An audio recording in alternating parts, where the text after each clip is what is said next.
General Patton once said he didn't want to fight for the same ground more than once. They wanted to tell him to, back up, regroup.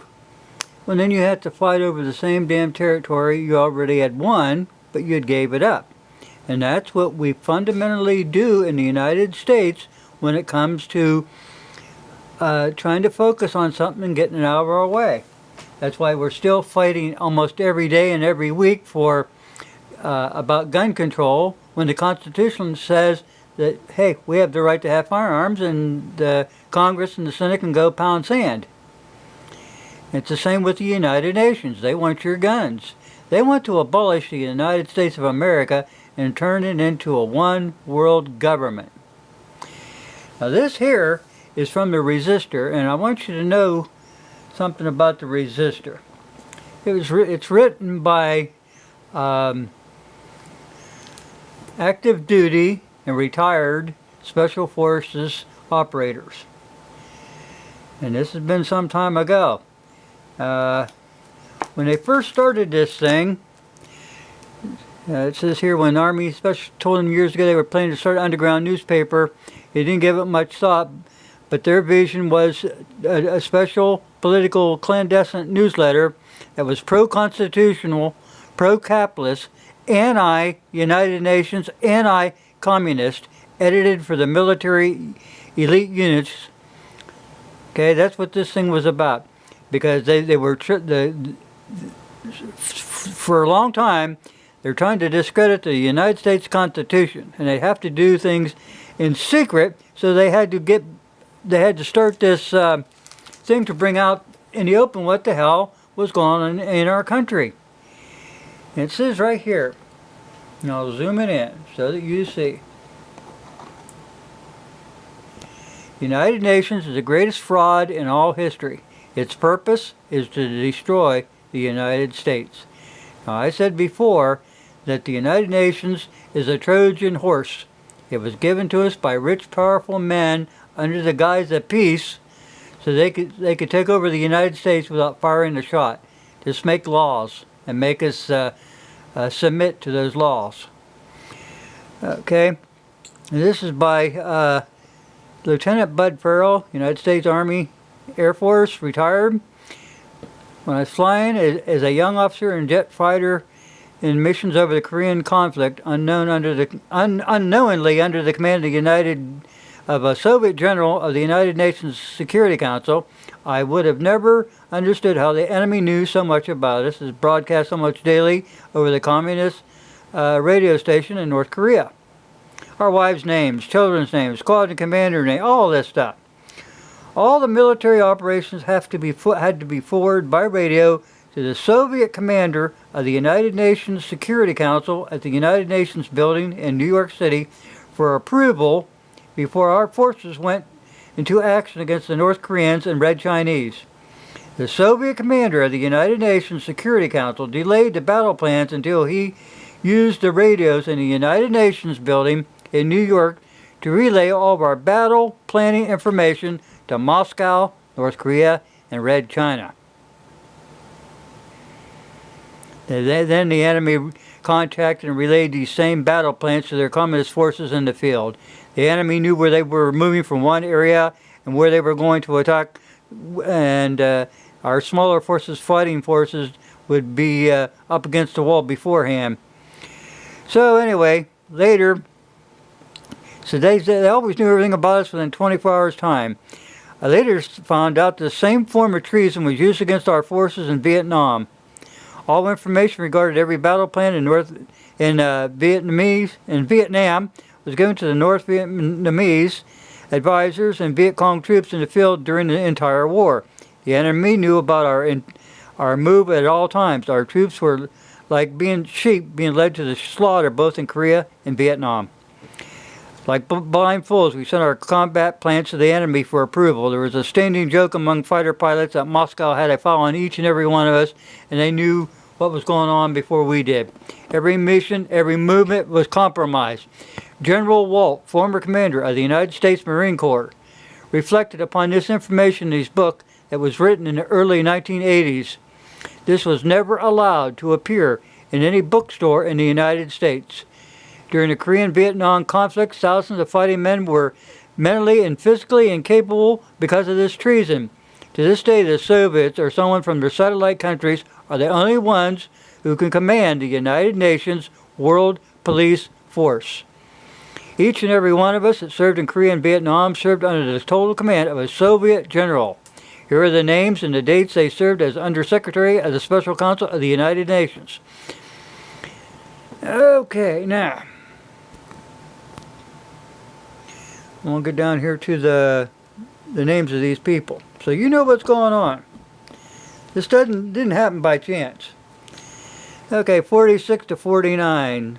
Now, I can't pronounce the guy's name, but I will zoom in so you got a little bit bigger, and you can see the names for yourself.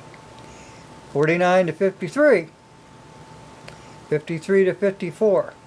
58 to 59. 62, or 60 to 62. Okay, and we'll get over here. 62 to 63, 63, 64, 65, 67, 68, 73. Okay, you get the printer.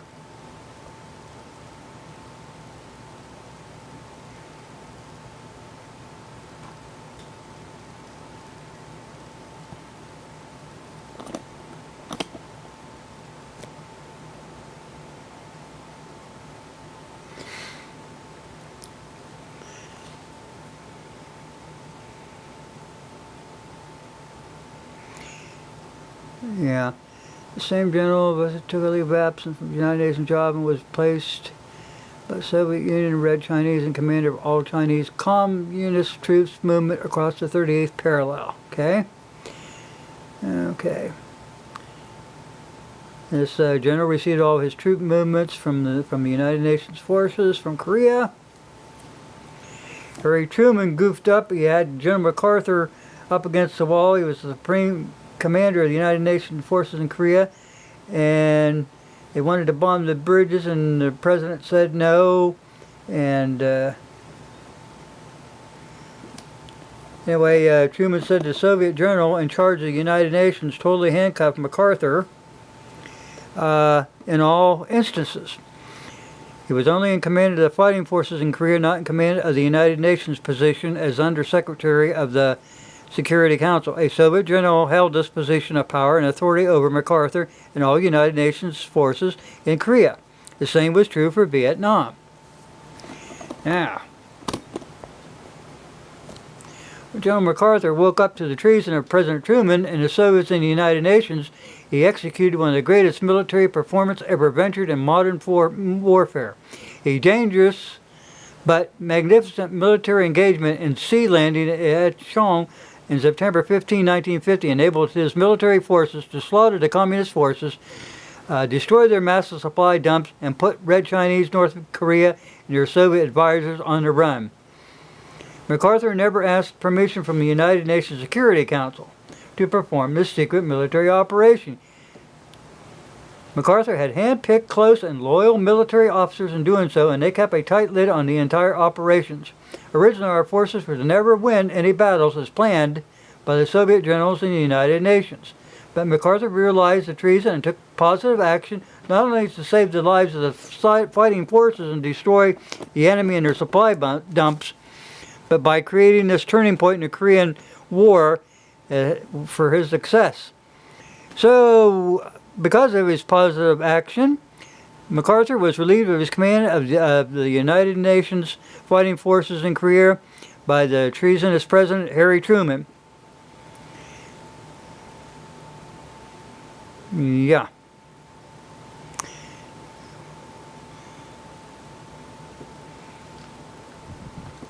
But that's what is going on. So that's the same thing that happened in Vietnam. Okay, it occurred to our military force in Vietnam, but Vietnam was far more vile and dirty in length and time, and our soldiers were betrayed. MacArthur continues on page 21. There was some leak. The intelligence was getting... I'm trying to get this over here.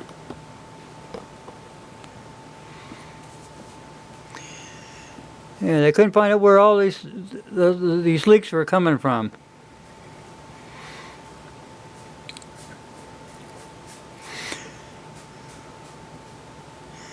You know, not only does the Charter Organization of the United Nations not prevent future war, but it makes it practically certain that we will have future wars, and to know such war, it takes from us, the United States, the power to declare them or choose the side on which we fight, to determine what forces and military equipment we shall use in war, and to control and command our sons to do the fighting.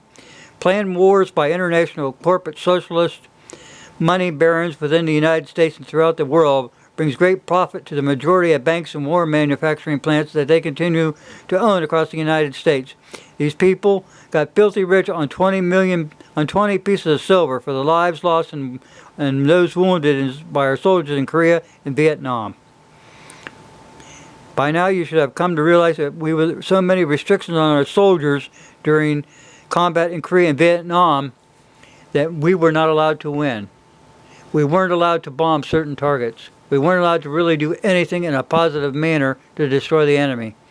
Korea and Vietnam were never planned to be won, but instead were planned so big money could be made by the bankers and all the political lackeys who sit in the public office all over the United States and other governments of the world.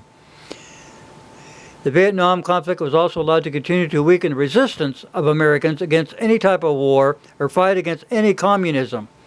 To accept anything better in the minds of the masses than war when having their sons killed, even if it meant merging of our entire governments with that of the Soviet Union, as we are presently witnessing. Now, these guys put a heck of a lot on the line. But anyway, that's what's going on. We've got to focus, people, on first things first. We have to keep fighting the fights over the United Nations. We're in trouble. We've got to get these people out of there. We've got to get them out of our country. Like I said, the resistor. Like Clinton was afraid of them. I mean, he hated the Green Berets because they were putting out that, because they wanted to, if you look here, I can get this right. They didn't share Clinton's one world vision and favors the United Nations dominance over national sovereignty. Speaking of sovereignty, look here, Mr. Dobbs here. They want to abolish the United States and open up what they call, have open borders between Mexico and Canada and the United States. So they want us all to think that this is Council on Foreign Relations doing this. Council on Foreign Relations and your United Nations is the same damn thing. They're both set up with communism in mind. Now, who brought him in? Oh, some guy named Rockefeller.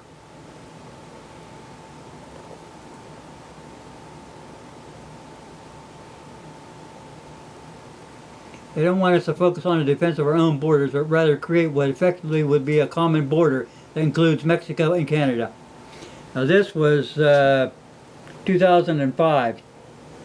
Now you understand why Trump's having a hard time? Well, anyway, guys, what you need to do is check out the Communist Record, January 10th, 1963, and find out what the Communist checklist is, and follow it down through there. They want control of all the papers, the radio, the TVs, and promote the UN as the only hope for mankind. Get this? Okay, thanks for watching, guys.